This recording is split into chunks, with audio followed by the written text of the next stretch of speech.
Hello everyone, this is SMD Mazharul Haq, Assistant Professor, Tripty Department, IISN Engineering College. I am doing the subject utilization of electrical energy and I am talking the topic today, lead acid battery. What is the lead acid battery? We'll see it now. Let's move into the topic. Lead acid battery, the battery which uses sponge, lead and lead peroxide for the conversion of chemical energy into electrical power is called as lead acid battery. So what does it use? It uses sponge lead and as a lead peroxide for the conversion of chemical energy into electrical power. As we all seen that the chemical energy can be converted to electrical power, so the same formula is applied here.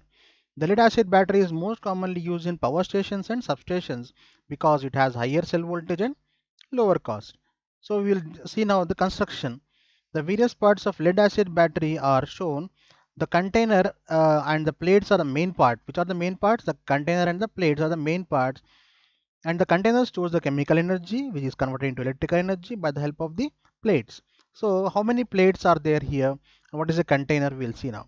What is a container? The container of the lead acid battery is made of glass, lead lined wood, ebonite, the hard rubber of bituminous compound.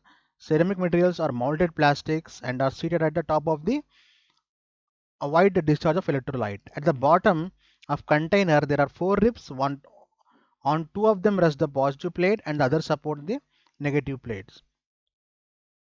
So the container has lead acid battery and it is made up of the container of lead acid battery is made of glass and lead lined wood, ebonite, the hard rubber of bituminous compound.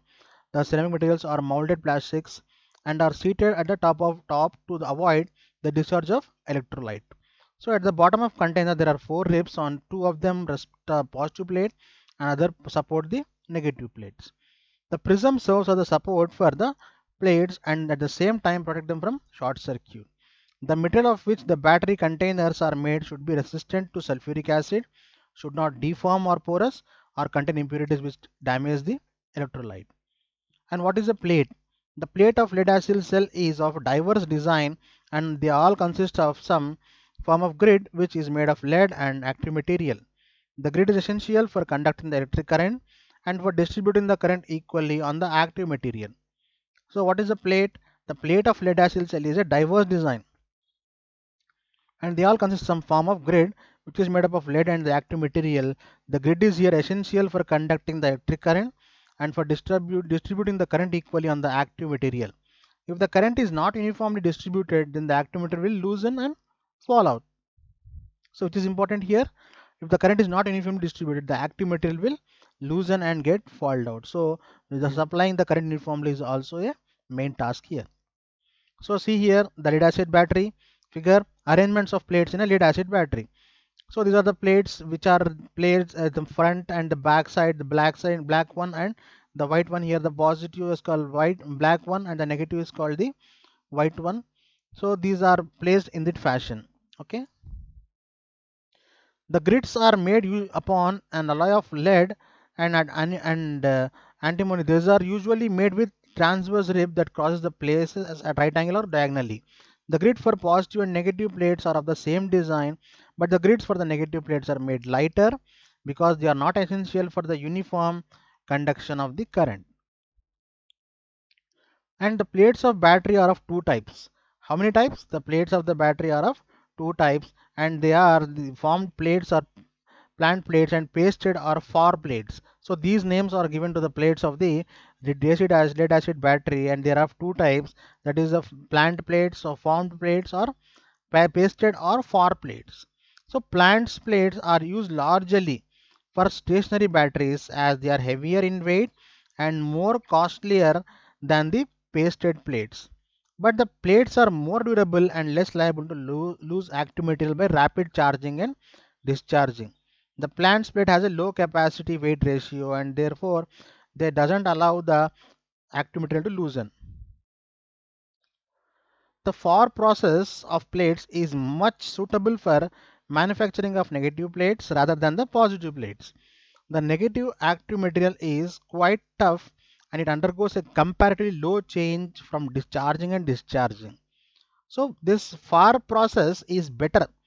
In what way? Means the manufacturing of negative plates than positive plate. The negative active material is quite tough and it undergoes a comparative load change from charging and discharging. This point is kept in mind, and therefore the for process is applied for the negative plates only. Suitable. What is the active material? The material in which takes the active participation in a chemical reaction, that is absorption or evolution of electric energy during the charging or discharging, is called as active material of the cell.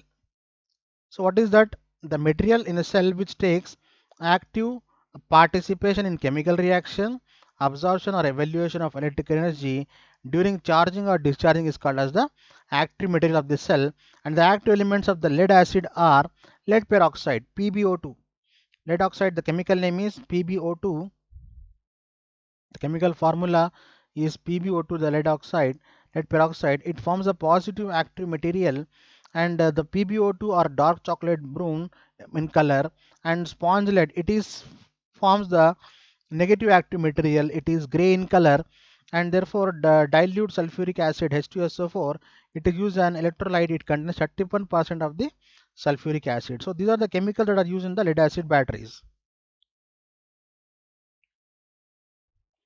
Separators. The separators are thin sheets of non-conducting materials made up of chemically treated lead wood, porous rubbers or mats of glass fiber, and are placed between the positive and negative to insulate them from each other. So these separators are grooved vertically on one side and other side on the other side. They are kept like you can see that these separators are mainly used for separating these plates. The separators are thin sheets of non-conducting material made of chemically treated lead wood, porous rubbers or mats of glass fiber, and are placed between the positive and negative to insulate each other.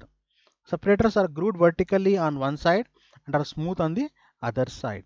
So these separators are also a very important part for the lead acid battery. Next is the battery terminals. A battery has two terminals. So normally a battery has two terminals, that is positive and negative. The positive terminal with diameter is 17.5 mm, and the top is slightly larger than the negative terminal, which is 16 mm in diameter. So one is having the 17.5 mm and other is having the 16 mm diameter. So these are the two terminals, the positive and negative, and these are slightly top one is slightly larger than the negative terminal. Okay, so it is 17.5 mm and 16 mm. It is roughly 1 mm difference is there. Okay, working principle of the lead acid battery we are talking about now. When the sulfuric acid dissolves, its molecules break up into positive hydrogen ions. As we have discussed just now about the chemicals involved in the lead acid battery, PbO2, H2SO4, and other chemicals, like we are talking about the working principle of lead acid battery now. When the sulfuric acid dissolves its molecules, it breaks up into positive hydrogen ions, 2H plus ions, and sulfate negative ions, SO4 minus ions, and they move freely. If the two electrodes are immersed in solutions, if the two electrodes are immersed in the solutions and connected to the DC supply, then the hydrogen ions being positively charged and move towards electrodes and connected to the negative terminal of the supply. So here 2H plus ions are hydrogen ions and sulfate negative ions are SO4 minus ions, and they move freely, SO4 minus ions freely, and 2H plus ions. If two electrodes are immersed in the solution and connected to DC supply, then hydrogen ions being positively charged and move towards electrodes and connected to the negative terminal of the supply. The SO4 minus ions being negatively charged move towards the electrodes connected to the positive terminal of the supply main, that is called as anode, which is a positive electrode also.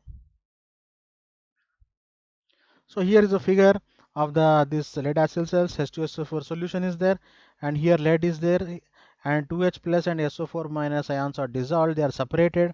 They are separated, and the 2H plus reaches the negative and SO4 minus reaches the anode. So SO4 minus reaches the anode, where when the DC supply is given to this particular electrodes, positive and negative is given to the electrodes, these things are separated and the chemical reaction takes place here.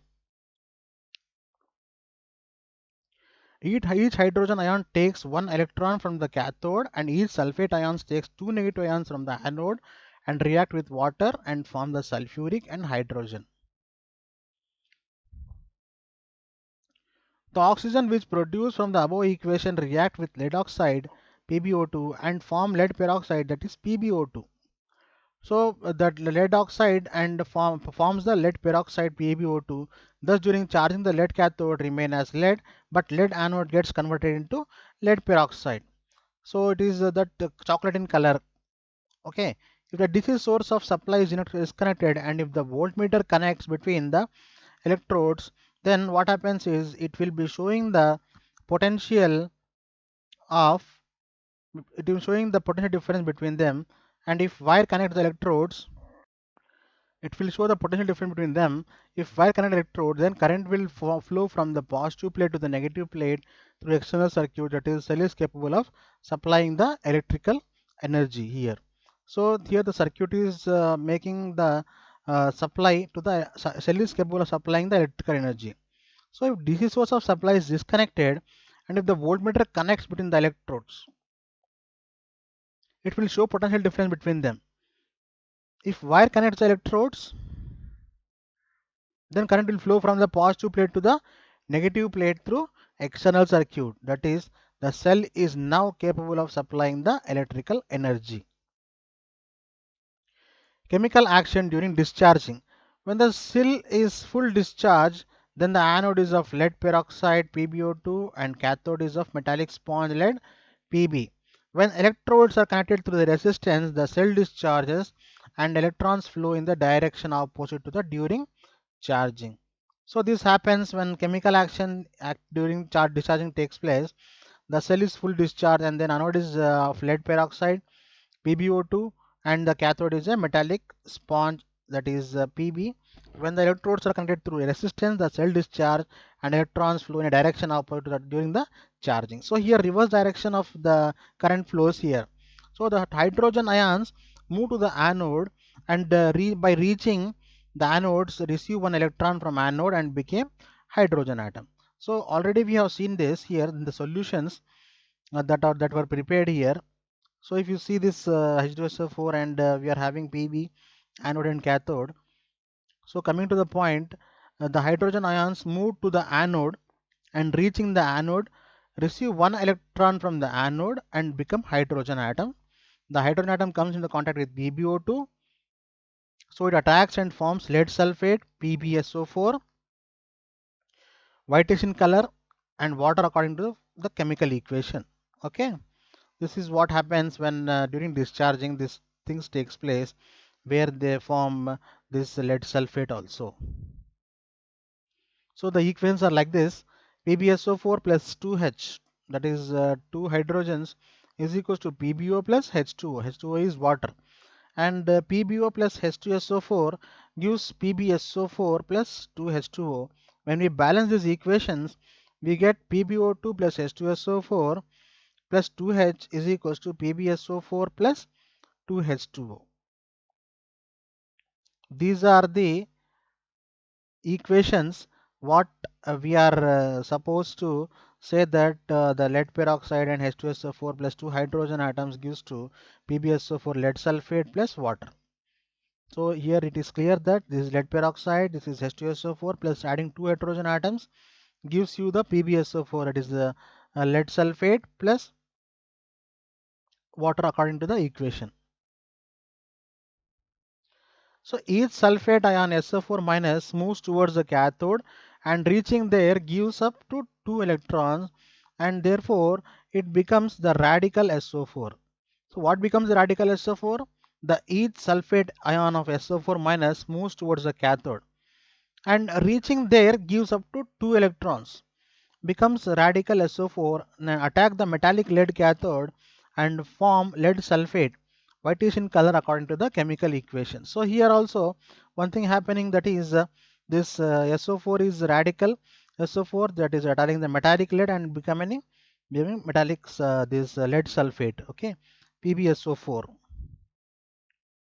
So you can have this equation look at once where You are seeing this H2SO4 and you are having a cathode load resistance as said in the slides. Load resistance is connected to the cathode and the current is having direction from anode to this cathode. So you can see this circuit diagram where this is a vessel and container. From that you are having this particular electrodes, and therefore this is solution, and therefore anode is going to the load resistance like this. Okay. So chemical action during recharging. What we studied about the discharging, now we will study about the recharging of it once again. So for recharging, what happens is the anode and cathode are connected to the positive and negative terminals of the DC supply mains. So the molecules of the sulfuric acid break up into ions 2H plus and SO4 minus ions. So here the recharging, the anode and cathode are connected to positive and negative terminals of DC supply means the molecules of sulfuric acid break up into ions, that is 2H plus and SO4 minus ions, and therefore the hydrogen ions being positively charged move towards the cathode, and receive two electrons from there and form a hydrogen atom. The hydrogen atom reacts with the lead sulfide cathode, forming lead and sulfuric acid according to the chemical equation. So what happens here is the hydrogen ions being positively charged move towards the cathode and receive the two electrons from there and form a hydrogen atom. The hydrogen atom reacts with lead sulfate cathode, forming a lead and sulfuric acid according to the chemical equation.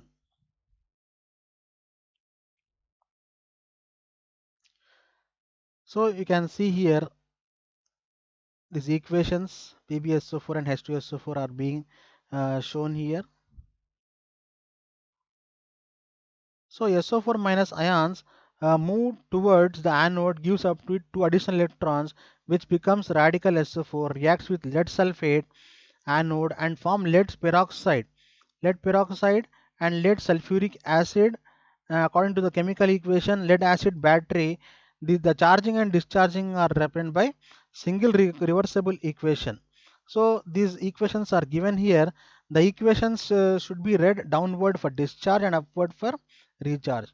So you can see here, while this battery is there, you are having the chemical equations written here: PbO2 plus H2SO4 plus Pb, where PbO2 is the lead peroxide and H2SO4 is the sulfuric acid plus Pb is the lead. So here the positive plate and negative plates are there. While charging, what happens, the equation becomes like the PbSO4. It reacts and becomes PbSO4, that is lead sulfate plus water, and negative plate also PbSO4 is formed with plus electrical energy is being there. Like we are having this particular thing from chemical equation to this chemical to electrical. And while having this electrical to chemical again, you will see that this electrical to chemical equations, this PbSO4 plus 2H2O plus PbSO4 plus electrical energy gives rise to this particular PbO2 plus H2SO4 plus Pb. What is PbO2? Lead peroxide plus sulfuric acid plus lead. So by seeing these two equations, we can say that these two equations are having the positive plate and the negative plate. While at the positive plate you are having lead peroxide, while at the negative plate you are having the lead, and therefore these two equations take place while charging and while discharging. Charging is this equation converted to this equation, and while discharging, this complete equation will be changed to the this particular equation now. So students, we have discussed in this class about the lead acid battery, and the lead acid batteries are very much used and why they are used in power station and substations, and what is the necessity of using them in the power station substations. We have seen that these lead acid batteries are having very low cost, and also they are chemical equation, the chemical equations take place very easily, as well as they can be having good maintenance also. We have studied about a lot of things like these equations also. We have seen how these equations are being converted from chemical to electrical, and from how these what are the components they are being actuated there, and what is the electrolysis process and how the electrodes are behaving. We have seen all these things, and we have come to a understanding that how these lead acid batteries have been designed and how they are working, and how these lead acid batteries can be utilized for the purpose of the electrical energy. So students, with this I would like to conclude my topic here, and the next class I will come with the next topic. Thank you.